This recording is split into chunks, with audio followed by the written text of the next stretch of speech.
আপনারা অনেকেই fantasy adventure জনরার লাইভ অ্যাকশন সিরিজ দেখতে পছন্দ করেন, আর এই ভিডিওতে আমার দেখা নেটফ্লিক্সের সেরা 7টি fantasy sci fi action adventure series suggest করব। সিরিজগুলো আমার কাছে দুর্দান্ত লেগেছে অ্যান্ড আই হোপ আপনারাও এই সিরিজগুলো অনেক এনজয় করবেন। তবে ভিডিও শুরু করার আগে সবার কাছে অ্যাজ ইউজুয়াল আমার রিকোয়েস্ট থাকবে, আমার ইউটিউব চ্যানেলটি সাবস্ক্রাইব করে দিবেন এবং ভিডিওটি যদি আপনাদের ভালো লেগে থাকে তাহলে আমার ফেসবুক পেজটি ফলো করে দিবেন। তো দেরি না করে চলুন শুরু করা যাক। ইউ ইউ হাকুশো জাপানের সিরিজটি 2023 সালে নেটফ্লিক্সে রিলিজ হয়। এই সিরিজটি এনিমি সিরিজের লাইভ অ্যাকশন অ্যাডাপশন।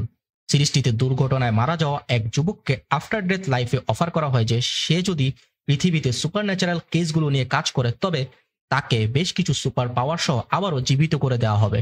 এখন সেই সুপার ন্যাচারাল কেসগুলো কি, আর জীবিত হওয়ার পর যুবকটিকে কি কি চ্যালেঞ্জ ফেস করতে হয়, এসব কিছু জানতে হলে দেখে নিতে হবে সিরিজটির ভিএফএক্স এর কাজে একটু দুর্বলতা চোখে পড়লেও সিরিজের অ্যাকশন সিকোয়েন্সগুলো ছিল দারুণ।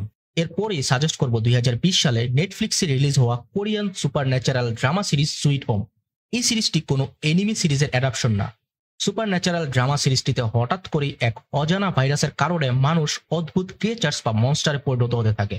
তারা কেন মনস্টার হচ্ছে, কি সেই ভাইরাস, এসব জানতে হলে দেখে ফেলুন সুইট হোম সিরিজটি।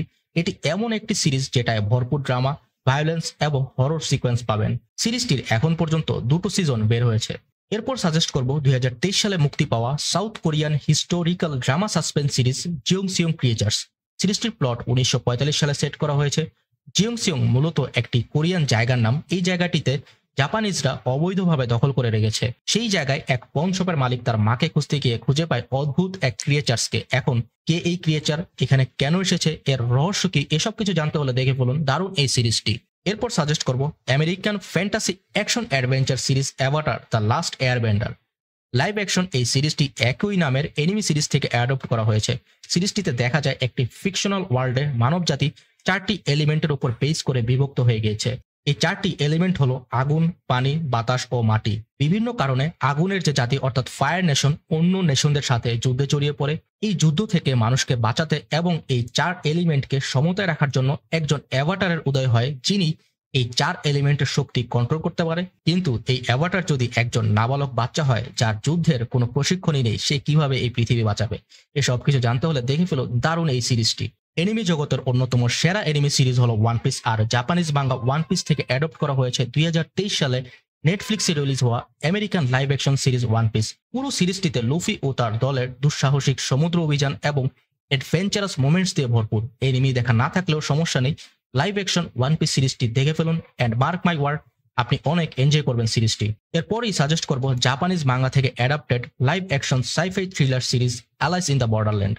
সত্যি বলতে সিরিজটি অনেক আন্ডাররেটেড, কারণ এত ভালো একটি সিরিজ নিয়ে ওয়ার্ল্ড ওয়াইড যতটা আলোচনা হওয়ার কথা ছিল ঠিক ততটা হয়নি এই সিরিজটি নিয়ে। সিরিজটি বলতে গেলে একটি সার্ভাইভাল স্পোর্টস ড্রামা সিরিজ, যেখানে বেঁচে থাকতে হলে পার্টিসিপেট করতে হবে অনেক রিস্কি গেম ইভেন্টে, আর গেমে হারলে একটাই পরিণতি, সেটা হলো মৃত্যু। সিরিজটির 2টি সিজন এসেছে। সিরিজের এন্ডিং ক্লাইম্যাক্স টুইস্ট আপনাকে একদম তাক লাগিয়ে দিবে। Must watch and highly recommended series for all. And lastly suggest করবো 2024 নেটফ্লিক্সে রিলিজ হওয়া south Korean series Parasite the great. সিরিজটি মাঙ্গা সিরিজ প্যারাসাইটের স্পিন অফ এবং লাইভ অ্যাকশন সিরিজ।